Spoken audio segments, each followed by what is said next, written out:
Hi everyone, we are from Team 15. We are going to present our group project, The Challenge of Fraud and Forgery in Malaysia Land Registration. Enjoy guys! Hi, Assalamualaikum. My name is Nurul Syamimi binti Cik Musa, matric number 262889. So, I will start our presentation.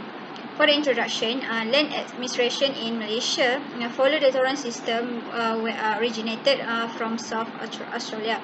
The automation system named the Computerized Land Registration System (CLRS), which is significantly different to the manual system since 1995, has been widely used in all states of Peninsular Malaysia.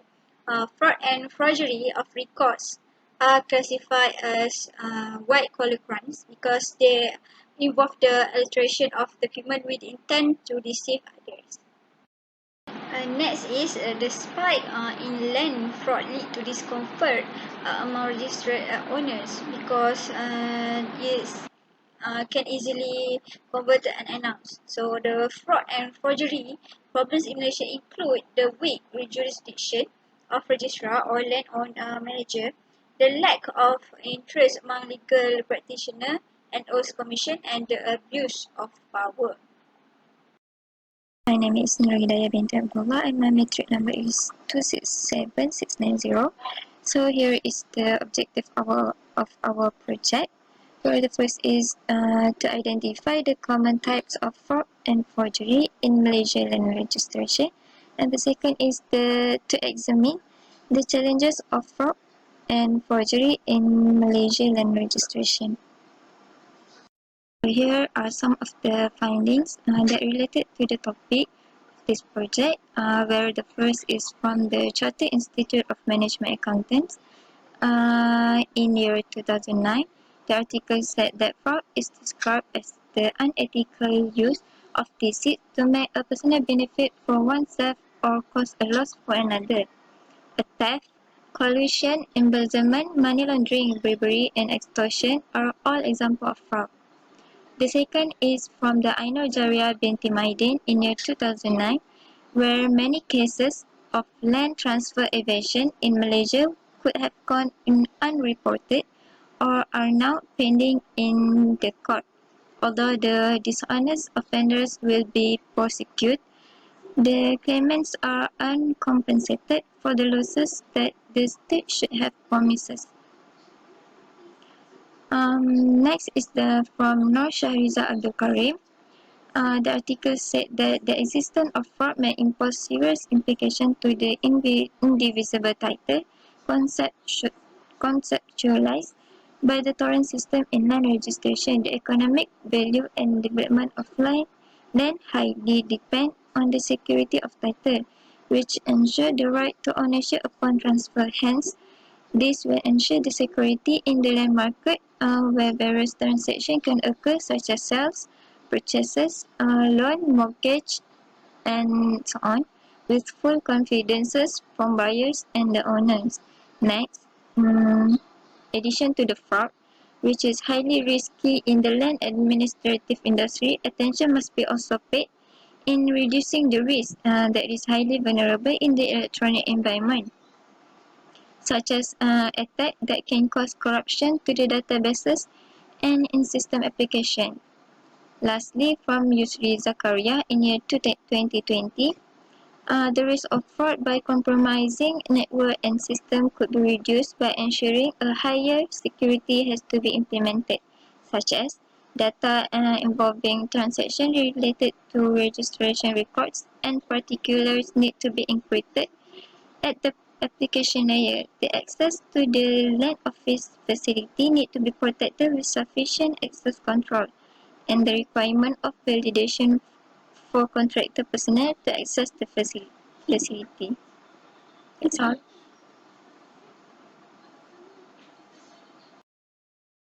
Good day to sir, my name is Tishaan and my matric number is 270725. So today I would like to present for the objective 1, which is to identify the common types of the fraud and forgery in Malaysian land registration. And based on this graph and also table is to show the total cases from 2010 to 2019, and the cases is total 786 cases. Next, I would like to talk details of the type of fraud and forgery that happen in the Malaysian land registration. And this type of fraud and forgery normally can separate for the four types, such as like forgery, misrepresentation, and alteration and hacker. The forgery is often happen in land registration, such as like the scammer will force the Form 14A, 16A, or B of the power attorney to transfer the ownership without the knowledge of the victim. And also such as like the Bonsong Bayani versus the Adona property cases, they fork their Thai passport number and also signature to make the transfer of the property. And next, for the misrepresentation is like the owner provide the access to unauthorized person, which means they are legal registered and also is illegally in Malaysia, such as like the agent broker didn't register. And also they will take the information and make fraud and also forgery to transfer the ownership, also gain the money.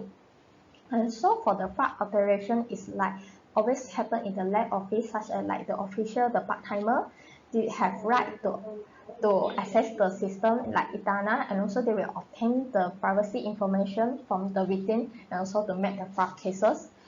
And last, for the fraud by the hacker is always happen in the e-Tanah. The hacker will hack inside the system and take the privacy information from the victim without the knowledge of the land office and also victim. So that is all for my part, and next I would like to pass for my friend for her further presentation. Thank you. Good day everyone, my name is Sarshin, daughter of Krishna, metric number 264687. Today I am going to talk about our second objective, which is the challenges of fraud and forgery in land registration office. There are three types of challenges that our group has chosen. Number 1 is the possible abuse of authority by employee. Number 2, landowner lack of information on land matter. Number 3, absence of red flags on possible fraud and forgery. Now I will explain about our first challenges, which is possible abuse of authority by employee. If the employee has the power to access, the fraudulent individual will modify the details in the land registration record or create new information if it has not been changed. The employee tends to use a manual system to engage in fraud as it is unnoticeable by the register. The second challenge is landowner lack of information on land matter. Due to lack of information and knowledge in regard to land documentation, this may lead to fraud or forgery during the finalization of registration and contravene the right of buyer. The one who registers will put full belief on the officer to finalize the agreement and may sign unknowledgely that they are being about to get cheated. The last challenge is absence of red flag on possible fraud and forgery. The buyer may not be vigilant on the identity of the seller, as there is no database for an individual to check on the credibility of the seller. In such situation, a buyer may not be able to detect whether the seller is a legitimate person or a scammer instead. That's all from me. Thank you. So, next is recommendation. Before that, my name is Muhammad Rubai Ahmed bin Mahmud and my metric number 273228. So, next is recommendation. Before that, my name is Muhammad Rubai Ahmed bin Mahmud and my metric number 273228. In the strength the policy rules and ethics in land registration office, the land registration office must improve its policy and rule in order to prevent fraud and forgery.